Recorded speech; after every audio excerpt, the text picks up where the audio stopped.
नमस्कार दोस्तों 8वां वेतन आयोग को लेकर के बहुत ही बड़ी खुशखबरी है। जैसे कि दोस्तों सरकार ने 16 जनवरी 2025 को ही 8वां वेतन आयोग की घोषणा कर दिया गया था, लेकिन अभी तक इसकी न अध्यक्ष की घोषणा किया जा रहा है और न ही मेंबर की घोषणा किया जा रहा है। तो दोस्तों इसको लेकर के बहुत बड़ी अपडेट यही है कि एनजेसीएम के सेक्रेटरी शिव गोपाल मिश्रा जी ने अनेकों बार सरकार के साथ मीटिंग कर चुके हैं, सरकार को पत्र लिख करके आगाह कर चुके हैं कि आप जल्द से जल्द 8वां वेतन आयोग की प्रक्रिया को आगे बढ़ाया जाए।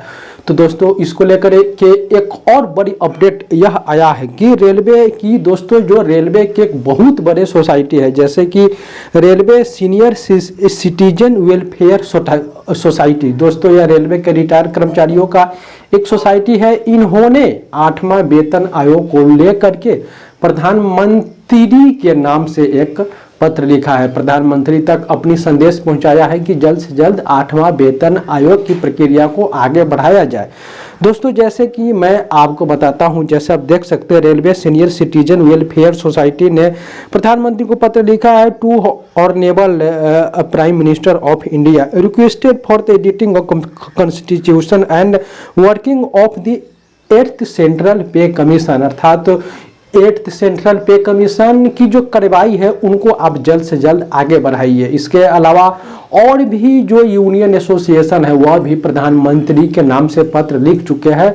तो दोस्तों यह बहुत ही खुशी की बात है कि जो रेलवे के यूनियन है वह 8वां वेतन आयोग को लेकर के एक्टिव हो चुके हैं। यह तो दोस्तों इसमें आप आगे देख सकते हैं, इस पत्र में जो railway senior citizen society welfare है उन्होंने आगे लिखा कि सरकार ने 16 जनवरी 2025 को इनकी घोषणा कर दी, लेकिन अभी इसकी मेंबर और इसकी चेयरमैन की घोषणा क्यों नहीं किया जा रहा है। तो इसको लेकर के प्रधानमंत्री जी से इन्होंने निवेदन किए हैं कि सर आप जल्द से जल्द 8वां वेतन आयोग की प्रक्रिया को आगे बढ़ाइए। अध्यक्ष और मेंबर की घोषणा जल्द से जल्द होना चाहिए, जिसके कारण 47 लाख कर्मचारी और 65 लाख पेंशन को इससे फायदा मिलेगा। उन्होंने और भी लेटर में आगे दिया है, जैसे कि आप देख सकते हैं इन्होंने प्रधानमंत्री जी से सरकार से मांग की है कि रिवाइज सैलरी स्ट्रक्चर में रिवाइज किया जाए, अलाउंसेज में वृद्धि किया जाए और पेंशन में भी संशोधन किया जाए और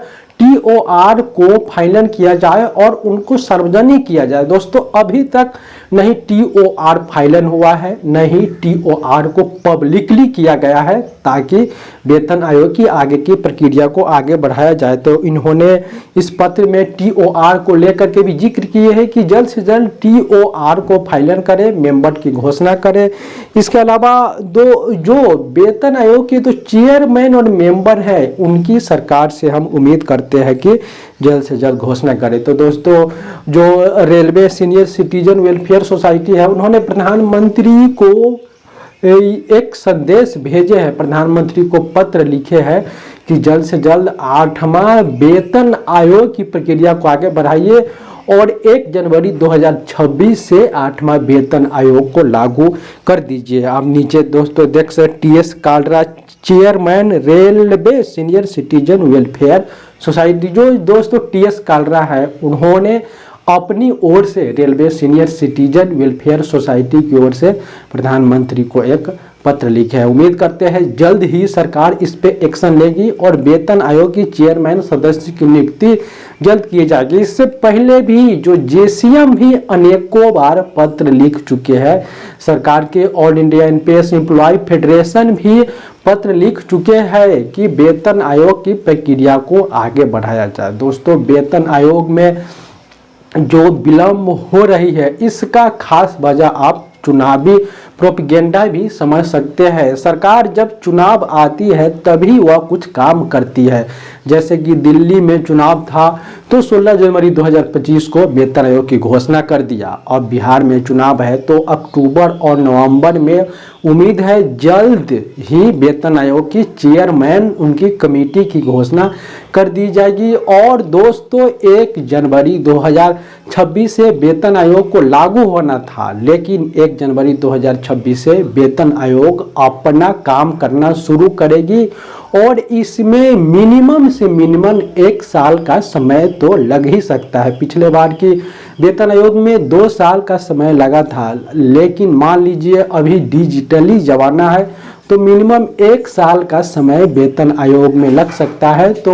2027 में वेतन आयोग अपनी सिफारिशें सरकार को देगी, उसके बाद कैबिनेट का अप्रूवल मिलेगा तो 2027 के मध्य में वेतन आयोग लागू होने की पूरी संभावना है। तो दोस्तों यही बहुत बड़ा अपडेट था कि railway senior citizen welfare society ने प्रधानमंत्री जी को पत्र लिखा है। आगे भी जेसीएम का सरकार के साथ फिर से मीटिंग है तो उसमें भी वे वेतन आयोग की मुद्दा को उठाएंगे और भी जो यूनियन है वे भी वेतन आयोग की मुद्दा को प्रॉपर अपने स्तर से उठा रहे हैं कि जल्द से जल्द वेतन आयोग की चेयरमैन मेंबर की घोषणा करे और जल्द से जल्द टीओआर को सार्वजनिक करे और कर्मचारियों को बढ़ा हुआ सैलरी का लाभ जल्द से जल्द दिया जाए। इसके अलावा सैलरी स्ट्रक्चर में बड़े सुधार की मांग की है तो यह तो फिटमेंट फैक्टर पर निर्भर करता है। फिटमेंट फैक्टर 7वां वेतन आयोग में 2.57 था,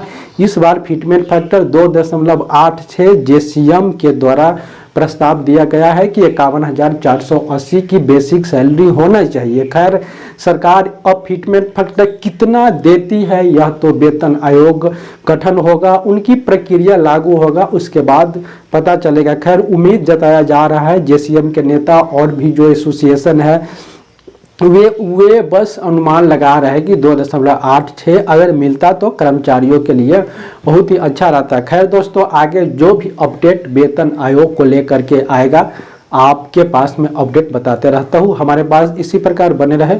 बहुत बहुत धन्यवाद। जय हिंद।